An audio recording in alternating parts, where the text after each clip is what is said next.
Catholic News Roundup is brought to you in part by PewSitter.com, your online Catholic newspaper for the third millennium, CatholicMediaCoalition.org, in line with the Church, online with the world. And TheAmericanCatholic.com, politics and culture from a Catholic perspective.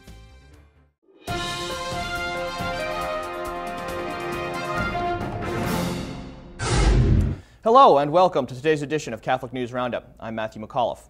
Homosexual marriage inching closer. Very late Wednesday night, the State Assembly voted overwhelmingly to legalize homosexual marriage and sent the bill over to the Senate. Reports from Albany indicate that only one more vote would be needed to pass the measure in the Republican-controlled Senate if Republicans actually agree to allow a vote. The clock is running out as the legislative session expires next week, and GOP lawmakers are reportedly split down the middle over the issue. They are currently holding private meetings discussing whether to allow a vote. The governor, Andrew Cuomo, a Catholic in name only, introduced his bill to the Senate after he said earlier this year that he would not introduce his proposal unless he was sure of victory.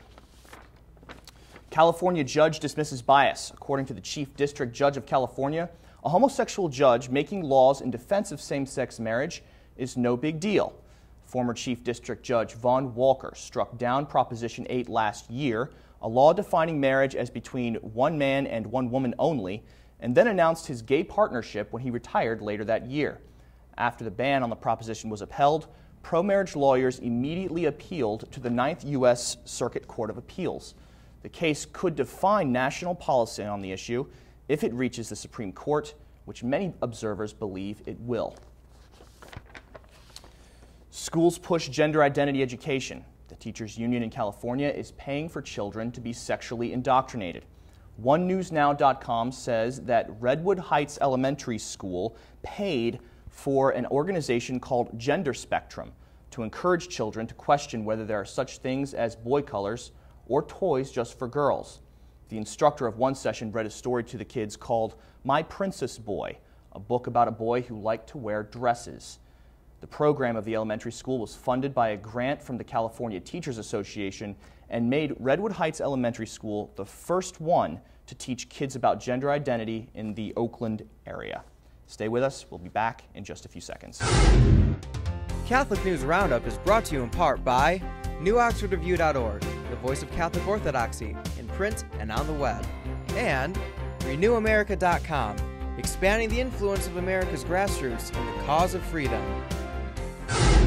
Planned Parenthood defunded. A southern state has stepped up to the plate to defund America's abortion giant.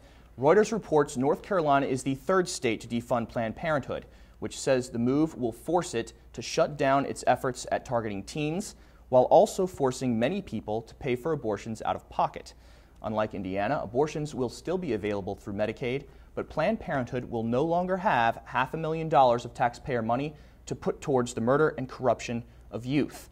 North Carolina is the third state to defund Planned Parenthood, joining Indiana and Kansas.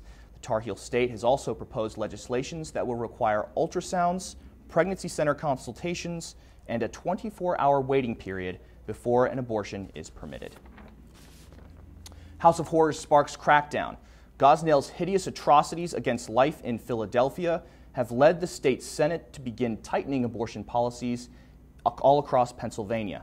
Legislation has passed through the Senate that will require abortuaries performing abortions after 9 weeks of pregnancy to be certified as ambulatory surgical centers.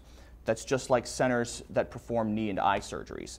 The Pennsylvania House of Representatives has sent revisions back to the Senate that actually approve application of the same standards to all 20 abortuaries throughout the state, and the two chambers will decide which one to send the governor for signing. The ACLU is claiming the bill will, quote, cut off access to health care by driving abortion clinics out of business. I'm Matthew McAuliffe. Thanks for tuning in. Be sure and tune in tomorrow for your daily dose of Catholic News Roundup right here on RealCatholicTV.com, and be sure to check out The Vortex today, where Michael addresses clerical responsibility in the ranks of the Catholic Church. Thanks for tuning in. Be sure and tell all your friends about us, and as always, God bless.